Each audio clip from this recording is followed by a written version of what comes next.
$130. Wow! Ito kayo guys. Biggest savings ever.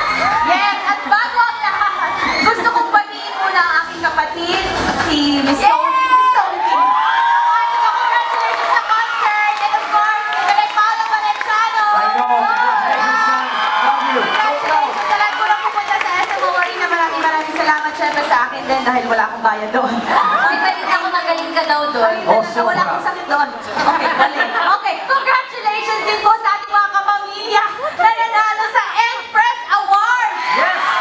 Maraming po kayo si Mr. John Lloyd Cruz and Miss Sarah Heronica for winning Best Performance by an Actor and Best Performance by an Actress for the film It Takes a Man and a Woman. Naman, sumamba! Ang lahat of my leading mannots sa kabubuo ng It Takes a Man and a Woman. Maraming salamat po sa Empress Award. And of course, ang It Takes a Man and a Woman din ang the best motion picture for musical and thank you very much po.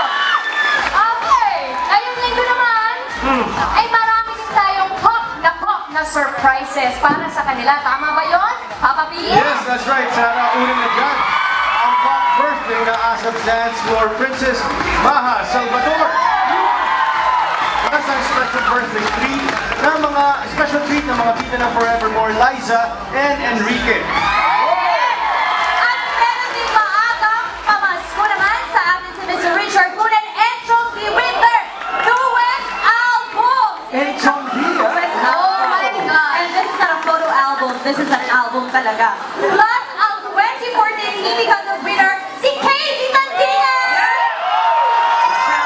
At nagbakit naman kayo sa kapamilya love teams na Team Lustre and James Reid. Nico Pascual and Sophia Andres, Nash and Alexa at Catherine and Danielle. At ang mga kapamilya Primetime stars, sina Bea Alonzo and Paolo Avellino. Abangan niyo rin ang trending performance ni Luis and Alex na malapit na mag-album. Oh my God! Salamat sa tiwala. Mamaya yan sa ASAP Karaoke.